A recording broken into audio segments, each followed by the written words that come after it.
All right, we're here at Calamigos Ranch in Malibu, and this is one of the ceremony areas. This ceremony is usually for weddings that are going to be having reception at the pavilion tent, and we're just going to take you through the setup. It's a pretty large area, very beautiful.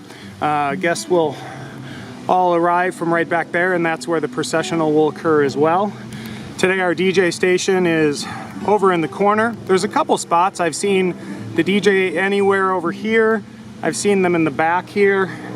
And the DJ also, sometimes they'll put the table and hide us up there. As long as you are placed somewhere where you have clear line of sight to the coordinators, because we've got to be cued when to play the processional, bride and recessional songs. So we've done 2 speakers, one on either side, so it's nice, even, rich sound. The speaker will pretty much fill this whole area. And we just ran a long speaker cable around and hit it. We've dropped the other speaker here.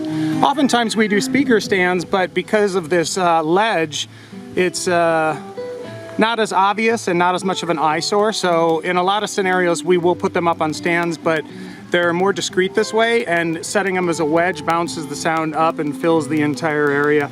And then we've got our DJ set up for us.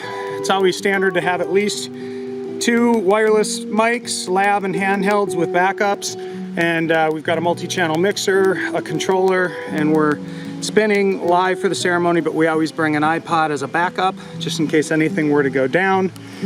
And one nice thing about our Audio-Technica mic is the little antennas here actually eject, and you can run them with a data cable and put them closer to your mic. So today our wireless mic is way up there and there's some trees and things in the way. So we've ejected the receiver antenna, or transmitter rather, and popped it up on a stand just so that it's a straighter shot to the ceremony to ensure we have no audio dropouts. One other note on speaker placement, especially with an area this big, it's worth the extra labor to run the cables over and find more power and drop the extra speaker so you have stereo sound if you want, but nice balanced sound. Not to throw any other DJs or musicians under the bus, but a lot of times they might not have enough cables or just don't want to run the cabling, so they'll just set 1 or 2 speakers up right here next to their table, and then it's very lopsided because it'll be louder here and not as loud on the far side. Oh, and there's the bride. And that's pretty much it. That's our setup here in the ceremony area, usually associated with weddings at the pavilion tent at Calamigos Ranch, Malibu.